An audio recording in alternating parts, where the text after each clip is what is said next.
Welcome to Informatrics academy. Dear students, इस video में हम आपको इनिशियली फर्स्ट ईयर फिज़िक्स के चैप्टर 4 मोशन इन 2 डायमेंशन को डिस्कस करेंगे।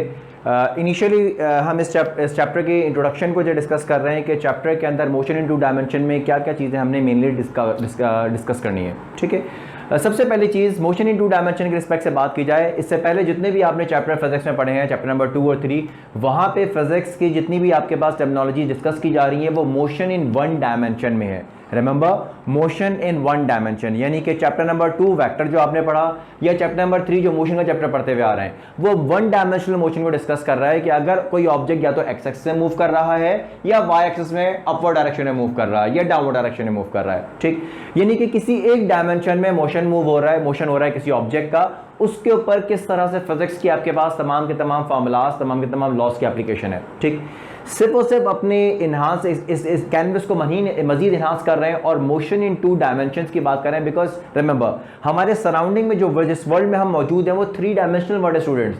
और असल में आपने जो मोशन अगर हम डिस्कस करते हैं इन रियलिटी, तो वो 3 डायमेंशनल मोशन होना चाहिए, क्योंकि जब आप मूव करते हैं तो आप एक्स एक्सिस, वाई एक्सिस और जेड एक्सिस, तीनों एक्सिस में जो है कुछ ना कुछ अपना स्पेस को कवर अप कर रहे होते हैं। ठीक है, आप कोऑर्डिनेट्स को कवर कर रहे होते हैं। फिलहाल सिर्फ और सिर्फ फॉर इजी अंडरस्टैंडिंग सबसे पहले फिजिक्स में मोशन इन 2 डायमेंशन डिस्कस किया जाता है, 3rd डायमेंशनल मोशन को डिस्कस किया जाता है लेटर ऑन स्टेजेस के ऊपर। So as of the beginner students, initially जब हम बात कर रहे हैं मोशन इन 2 डायमेंशन की, तो मेनली हमारे पास 2 तरह की मोशन डिस्कस की जाएंगी फिजिक्स में। One is called as projectile motion और इसी चैप्टर का लेटर ऑन पार्ट होगा दैट इज एंगुलर मोशन। ये 2 मेन मोशन 2 डायमेंशनल मोशन की टाइप्स हैं जो मेन आपके पास कैटेगरीज हैं, इस तरह समझ सकते हैं आप। ठीक है, सबसे सिंपलेस्ट फॉर्म ऑफ मोशन जो कि प्रोजेक्टाइल मोशन है, उसमें ऑब्जेक्ट जब मूव कर रहा है तो मूव करते हुए वो ऑब्जेक्ट एक्स एक्सिस और वाई एक्सिस दोनों में अपनी पोजीशन चेंज कर रहा होता है। और उसकी बेसिक एग्जांपल क्या है कि अगर किसी ऑब्जेक्ट को मैं फोर्स लगा के थ्रो कर रहा हूं, यानी कि मैं किसी बॉल को या किसी स्टोन को मैं थ्रो कर रहा हूं by making some angle theta, यानी कि मैं जमीन से कुछ एंगल बनाते हुए मैं किसी ऑब्जेक्ट को इस डायरेक्शन में थ्रो कर रहा हूं, तो जमीन से कुछ एंगल बनाते हुए मैंने उस ऑब्जेक्ट को थ्रो किया। ये जो ऑब्जेक्ट मूव करता हुआ जाएगा इस तरह का एक कर्व पाथ बनाते हुए, मसलन मैंने जिस तरह से अगर आप लोग किसी क्रिकेट के अंदर या फुटबॉल के अंदर अगर बॉल को थ्रो कर रहे हैं या टेनिस के अंदर अगर आप बॉल को थ्रो कर रहे हैं, तो आप जब बॉल को थ्रो करें तो वो बॉल एक कर्व पाथ बनाती हुई किसी और सामने किसी दूर ऑब्जेक्ट पर डिस्टेंस कवर करते हुए जाएगी। ठीक है, सो ये कर्व पाथ बन रहा है, ये मोशन कहलाता है, this is called as projectile motion, जिसमें ऑब्जेक्ट जब भी थ्रो किया जा रहा है किस इनिशियल वेलोसिटी से थ्रो किया जाएगा और उसका हॉरिजॉन्टल एक्सिस से एंगल थीटा बन रहा होगा। ठीक है, सो रिमेंबर, जब भी आप किसी ऑब्जेक्ट को थ्रो कर रहे हैं by making some angle theta, यानी कि कुछ एंगल बनाते हुए थ्रो कर रहे हैं आप, तो वो ऑब्जेक्ट जो है वो हमेशा प्रोजेक्टाइल मोशन की फॉर्म में जो है अपनी मोशन को कवर कर रहा होगा। और नॉर्मली हम प्रोजेक्टाइल मोशन को जिस मैथमेटिकल आपके पास कंडीशन इक्वेशंस की फॉर्म में डिस्कस करेंगे वो कोऑर्डिनेट सिस्टम कहलाता है, कार्टेशियन कोऑर्डिनेट सिस्टम, जिसके अंदर आप ऑब्जेक्ट को जब आप मूव कर रहे हैं तो एक्स और वाई एक्सिस के अंदर, रिमेंबर एक्स और वाई एक्सिस के अंदर वो अपने कोऑर्डिनेट चेंज कर रहा है। इस तरह की आपके पास सिस्टम क्या कहलाता है in mathematics, it is called as cartesian coordinate system, या आप ये समझते हैं इसका ग्राफिकल रिप्रेजेंटेशन अगर आप करेंगे तो वो क्या है, cartesian coordinate system X Y की फॉर्म में। यानी कि जब भी ऑब्जेक्ट मूव कर रहा है, यानी कि मैं अगर एक एक्स एक्सिस और वाई एक्सिस ड्रॉ कर रहा हूं और मेरा प्रोजेक्टाइल एक इस तरह से कर्व मोशन कर रहा है, तो through out the projectile motion object जब मूव कर रहा है तो मूव करते हुए ऑब्जेक्ट के एक्स एक्सिस में और वाई एक्सिस में थ्रू आउट क्या आ रहा होगा, चेंज आ रहा होगा। जब ऑब्जेक्ट ऊपर जा रहा है तो वाई एक्सिस में इजाफा होगा और जब वो वापस नीचे आ रहे ऑब्जेक्ट तो वाई एक्सिस के अंदर दोबारा कमी आना शुरू हो जाएगी और एक्स एक्सिस में कंटिन्यूअस ये ऑब्जेक्ट डिस्टेंस कवर करेगा। रिमेंबर, एक्स एक्सिस में ऑब्जेक्ट कंटिन्यूअस डिस्टेंस कवर करेगा, किसमें, प्रोजेक्टाइल मोशन के अंदर।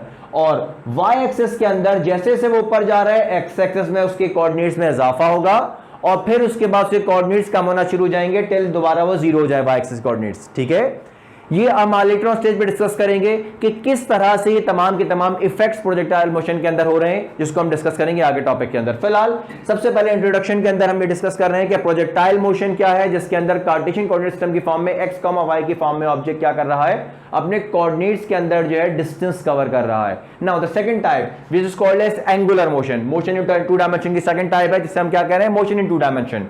मोशन इन टू डायमेंशन के एस्पेक्ट से बात की जाए तो ऑब्जेक्ट सर्कुलर मोशन कर रहा है, आप इसे सर्कुलर मोशन भी कर सकते हैं। ऑब्जेक्ट सर्कुलर मोशन कर रहा है और इस तरह की मोशन को मैथमेटिकली या ग्राफिकली जिस कोऑर्डिनेट के अंदर, जिस कोऑर्डिनेट सिस्टम में शो करना बेहतर है, that is called as polar coordinate system. Polar coordinate system का बड़ा मतलब यह है स्टूडेंट्स, मतलब यह है कि पोलर कोऑर्डिनेट सिस्टम का मतलब यह है कि ऐसा कोऑर्डिनेट सिस्टम जिसके अंदर through-out the motion radius of the circle will remain same. और आप लोगों को स्टूडेंट्स बहुत अच्छी तरह से आप सब लोग जानते हैं कि जब भी कोई ऑब्जेक्ट सर्कल में मूव कर रहा होता है तो सर्कल में मूव करते हुए उसका रेडियस क्या रहता है जी, एग्जैक्टली सेम रहता है।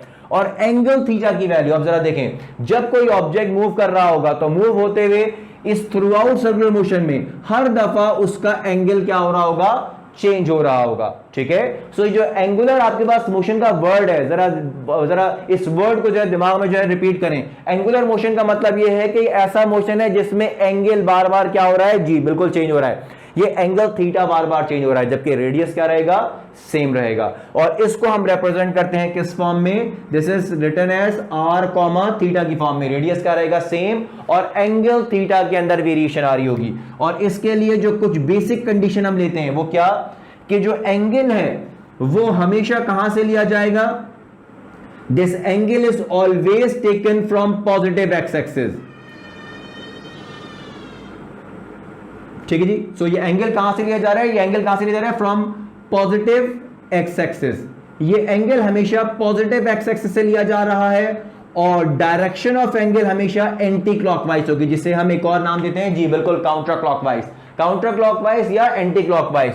तो डायरेक्शन ऑफ एंगल क्या होगा हमेशा, ये direction of angle is always बिल्कुल काउंटर क्लॉकवाइज, या इसे आप क्या कह सकते हैं, एंटी क्लॉकवाइज डायरेक्शन में एंगल होगा।